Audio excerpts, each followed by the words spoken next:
5 kidnapping ransoms gone horribly wrong. Getting kidnapped is a horrendous ordeal that not only the victim suffers from, but his or her loved ones as well. This horrible crime affects every kind of person, regardless of age, sex, and status in life. And while some victims may come out alive, others might not be so lucky. Here are 5 kidnapping ransoms gone horribly wrong. Number 5. Leigh Matthews. The kidnapping and eventual murder of Leigh Matthews in 2004 is a case that brought the nation of South Africa together through grief and terror. Born in 1983, Leigh was a university student who had just come of age when she was ripped away from her family. Her tragic life story began with her simple birthday celebration on July 8, 2004. Leigh had planned something somewhat extravagant for her 21st birthday, and she decided to extend the celebration over the weekend. This time it would be a themed party, and it would be held at a club. The Matthews, who were rather well off, couldn't have been happier to agree to Leigh's idea. The night ended on a good note, but little did they know this would be the last time that they'd be together as a family. The very next day, on July 9th, Leigh was abducted from a parking lot at Bond University where she attended as a commerce student. Just shortly after the kidnapping, the Matthews family then received a call from the kidnapper demanding a ransom in exchange for Leigh's freedom. It didn't take long for Rob Matthews, Leigh's father, to raise the amount of 50,000 South African rand, which is roughly $3,000 US as of today. The drop-off was made near the Grasmere Toll Plaza, south of Johannesburg. Much to Mr. Matthews' confusion, though, Leigh wasn't given back during that exchange. He was only told by the perpetrator to leave the scene, which the victim's father did. Out of growing desperation, her parents called the police for help. They also sought the media's attention, calling for the kidnapper to return their little girl. Then their worst nightmare came true when they received a report saying that Leigh's body was discovered by a municipal worker in an open field near the highway in Walkerville, south of Johannesburg. It had already been 13 days since she was kidnapped. Much to their grief, the Matthews found out that Leigh was found naked and had been shot in the back 4 times. The assailant was identified as one Donovan Moodley, who was 24 years old at the time. Moodley, charged with kidnapping and murder, also happened to be a former Bond University student, although he was not personally acquainted with the victim. It was stated in the court records that Moodley shot the victim at point-blank range, dragged her lifeless body into the bushes, and there fired another 3 shots, also at point-blank range. Moodley was sentenced to life in prison for murder in 2005. Leigh's tragic story was covered in a crime docudrama series titled A Family's Nightmare Begins, The Leigh Matthews Story. Number 4. The Case of Steven Stayner. When it comes to heinous crimes, there are only a few things that can come off as haunting as child abductions.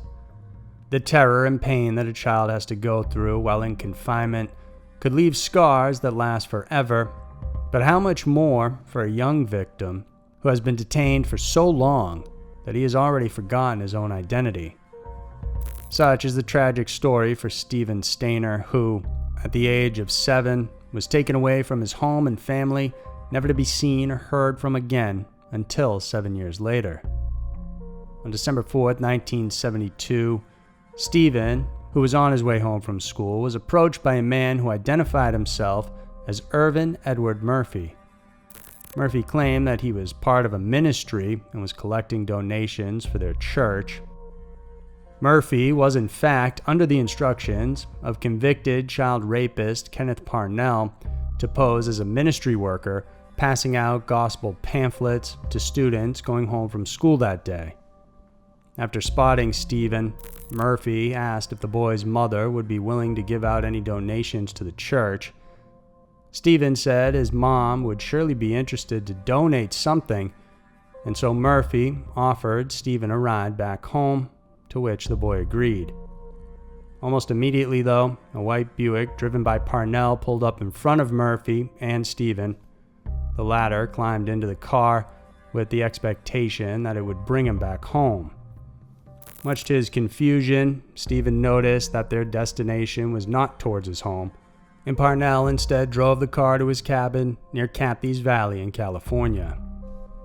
It was in that secluded cabin that Steven's nightmare then began. Parnell raped the 7-year-old over and over again for 13 days straight. Broken and traumatized, Steven begged Parnell to let him go, but the pedophile remained adamant to the child's begging. Parnell even fabricated a story, telling the boy that his parents didn't want him anymore and that he had already been granted legal custody of him. Parnell went on to change the boy's name to Dennis Gregory Parnell. During the entire course of his illegal detainment, the elder Parnell would introduce himself as the legal father of Steven. Parnell moved frequently around California, bringing the boy along with him, and this went on for 7 long years. But as the boy grew up, Parnell began to use him as an accomplice in kidnapping younger children. Steven, however, devised plans to intentionally sabotage those. Determined to satiate his wicked cravings, Parnell sought help from another teenager, of whom he was able to successfully nab a 5-year-old, Timothy White. But Steven was having none of this, and one night while Parnell was away, Steven and White escaped and went to the police. The officers arrested Parnell in 1980. He was convicted of the crimes committed against the 2 children and served 5 of the 7 years he was sentenced for them before being released. In 2003, at the age of 71, Parnell was arrested for trying to get a caregiver to purchase a 4-year-old boy for him. He passed away of natural causes while incarcerated for that crime at the age of 76. As for Steven, he had trouble adjusting to life back when he was with his family. He tried to live a normal life, but also began to self-medicate with drugs and alcohol. At age 24, he got into an accident while on his motorcycle on his way home from work and tragically passed away.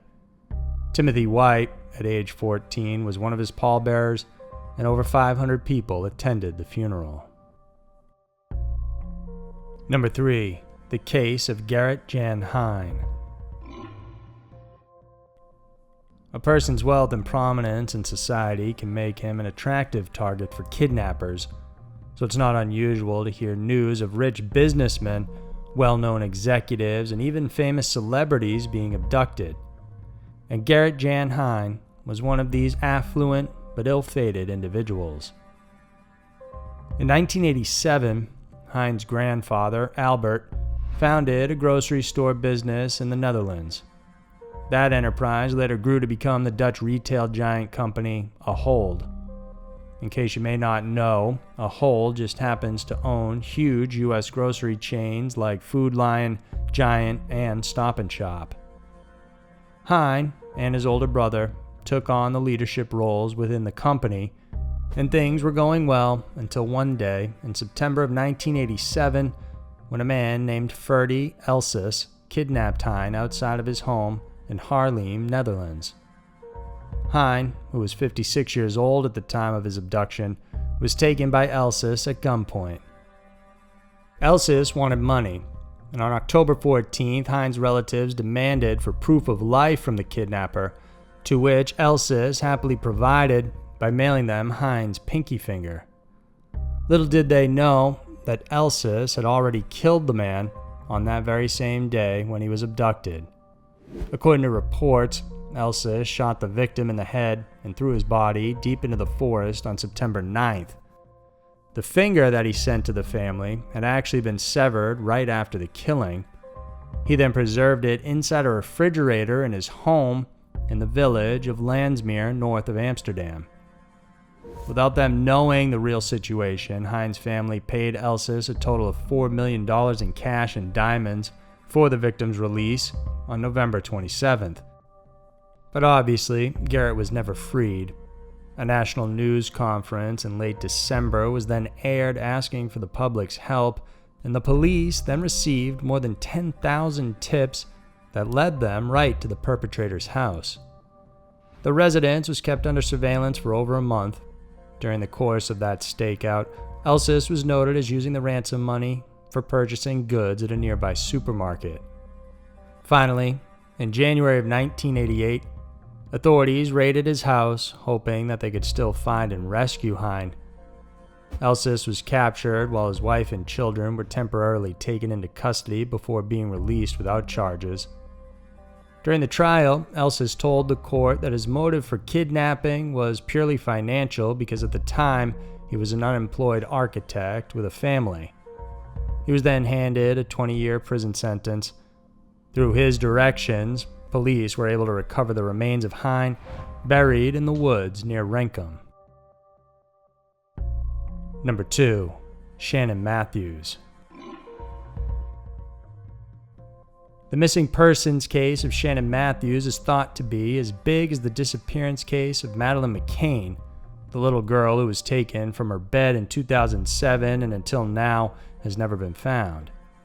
Shannon, fortunately, was found alive and well later. However, the story behind her disappearance is definitely unnerving. The twisted tale of child kidnapping took place in the town of Dewsbury Moor, West Yorkshire, England. Shannon, who was born on September 9, 1998, was the third child of Karen Matthews. She was the product of a broken family after Karen broke up with Shannon's father. Left to fend on their own, the Matthews household was far from being considered comfortable. Jobless and hooked on drugs, Karen had to rely on child benefits from the local council to sustain Shannon and her 3 siblings. All this while Karen's newfound boyfriend, Craig Maheen, was living with them. Shannon resented having to live with her irresponsible mother and wished that she'd be taken by her father. The two argued so frequently that the neighbors had gotten used to hearing them shouting at each other every single day. That is until February 19, 2008, when silence took over the Matthews household. According to reports, Shannon failed to return home from school that evening. The officers handling the case immediately went over to Leon's house, who was Shannon's father, to check if she was there. Soon enough, the Moorside Estate neighborhood joined in the search. In the days that followed, almost the entire West Yorkshire community clamored to find the lost young girl. According to accounts, more than 3,000 houses in the area were being searched. Almost the entire police force was utilized for the operation as well, making it the largest police investigation undertaken since the Yorkshire Ripper investigation 3 decades prior. 2 weeks had gone by and not a single breakthrough was made in the case. Meanwhile, the reward for information on Shannon's whereabouts ballooned from $20,000 to $50,000. In March, the police received a tip about an individual whom Karen supposedly failed to mention. The person in question was a man named Michael Donovan, who was Craig's uncle. He happens to live less than a mile away from the Matthews residence. Almost immediately, the police went over to Donovan's place, but nobody was there. Neighbors, however, reported hearing noises that seemed to sound like there was a child in the home. This was enough to alert detectives working that day, and so they forced their way onto the property, and there they found the girl stuck under the bed. Donovan was later found hiding out in the house. He was immediately arrested on suspicion of kidnapping. Gritty revelations flooded soon after. It was discovered that the abduction was actually planned by Karen and Donovan.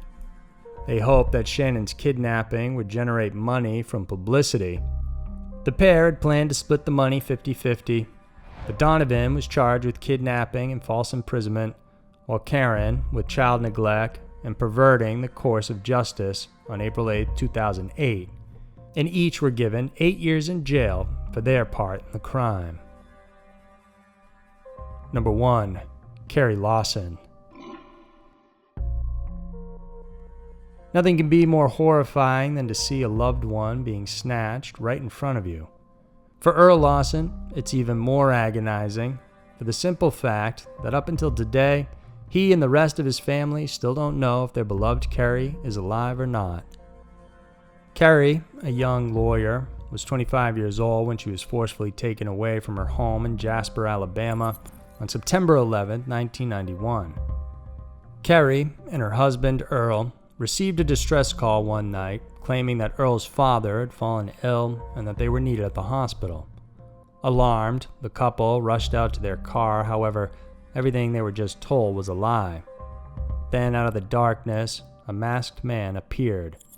He had a gun in his hand, and he ordered the Lawsons to get out of the car, to which they complied out of fear. He then pinned down Earl to the ground while instructing Carrie to bind her husband with duct tape, after which the gunman and Carrie drove away from the scene, and this would be the last time that Earl would ever see his wife. The gunman demanded a hefty ransom of $300,000 for Carrie's freedom. Before the drop-off was made, the FBI inserted tracking devices in the money bag, hoping that it could lead them to the ones responsible. However, that plan failed. Just as everything was starting to seem hopeless, a big break in the case came through in the form of a voice recording. The information gathered from that material greatly helped the authorities in tracking down the suspect of the kidnapping. The person in question was a man named Jerry Bland, who was 49 years old and a former strip mine operator. Further investigations revealed Bland's associate in the kidnapping, Karen McPherson. A truck driver by profession, McPherson and Bland were relatives. She was the one who made the distress call on the night of September 11th. On September 28th, the FBI went to Bland's home, where they found some of the ransom money stashed in a truck that was parked nearby. Having been refused entry into the house, the investigators went back to retrieve a search warrant they left in the car. It was then when they heard a single gunshot coming from inside the house. After the agents managed to break into the property, they discovered Bland dead from what was declared to be a self-inflicted gunshot wound.